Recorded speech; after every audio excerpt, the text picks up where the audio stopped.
Black Friday 2019 is fast approaching, and as a result, sales will skyrocket at the end of this month as people splurge on new products. Now, while I advocate taking advantage of the sales if it saves you money, I do urge you to stay cautious and avoid falling into spending traps set up this time of year. If you're interested in psychological tricks sellers will use on Black Friday, then this video will help you identify these and avoid making some poor buying decisions this year. So with that said, let's look at some of the psychological tricks used during Black Friday. Number 1. Add buying pressure. The first is the most commonly used tactic during Black Friday, and that is to put pressure on the consumer to decide whether or not to buy something. It's quite simple. Black Friday deals run for a very limited time, whereby deals last for only a few days in the best case scenario, and no items on sale are announced early. What this means is as soon as the consumer becomes aware of the deal, they immediately come under pressure as to whether or not they should buy. With the clock ticking, buyers will often think through purchases less, not checking if it really is the best deal for them, whether they need the product, or whether they'll use the product. And the reason for this leads us to the next point. Number 2. FOMO, or the fear of missing out. FOMO is a concept that's prevalent in today's society, especially with the advent of the internet, as people are more aware of possibilities available to them more than ever before, but also therefore don't want to miss out on them.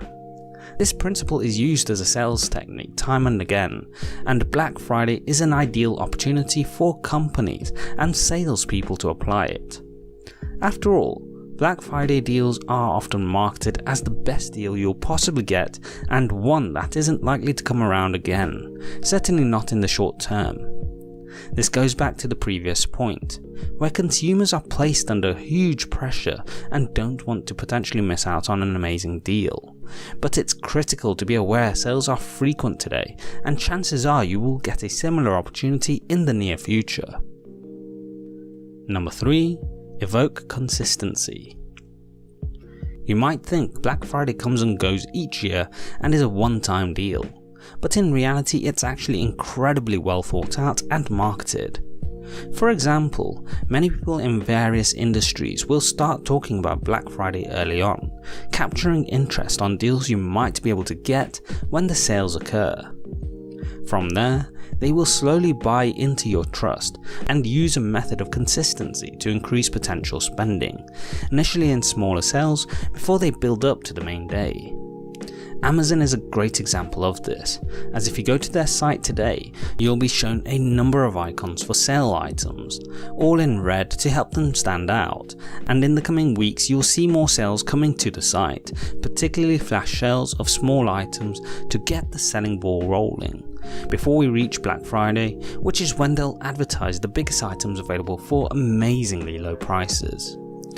All of this works together to start consumers to start getting into the habit of buying early, and all of it will be marketed as seasonal purchasing, which most people will accept as the norm. Number 4. Build social proof. Companies will work to try and get you to buy their products by developing social proof to show they're in demand and therefore worth looking at. This is because humans naturally have a tendency to conform to mass behaviour, meaning if people see other people buying from a particular place or a particular product, they themselves are more likely to do the same.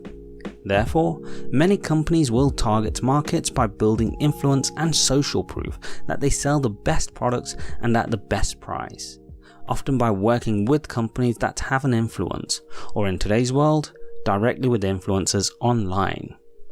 While they don't always do it on Black Friday, Nintendo is a perfect example of this in the gaming industry, as when launching a new product, they traditionally release limited numbers and to select retailers. This results in long queues at the retailers when the product launches, resulting in it appearing as a product in incredible demand when reported to the mass market. Number 5. Offering perceived low prices. So there are two elements to factor here. That is the sale price and the perception of value from that sale price, as this can have a huge influence on the deal that people think they're getting. First, with the sale price, a product might be marked as extremely low at a discounted rate where you save 50% or more when you purchase it on Black Friday.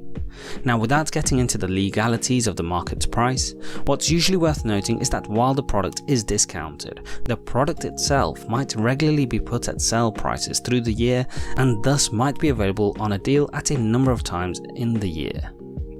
This leads to the second point, the perceived value you might be getting. As on Black Friday, companies will often extensively market the deals as a one-time only thing, increasing the value of the deal you're getting and thus more likely to pressure you into buying, which when combined with the previous points is significantly likely to increase your chances of spending. All in all, I'm not saying to avoid Black Friday, as you may get some genuinely excellent deals. However, do understand that many companies do use many psychological marketing and sales techniques to pressure people buying into items they don't need. So think clearly, really check the value of the deal you get, and spend responsibly. Have you ever fallen for any of these when buying in the past? Let me know in the comment section below. Please like, share and subscribe as we help you live life on your terms. Don't forget to hit the bell icon to ensure YouTube notifies you of the latest uploads. Thanks for watching.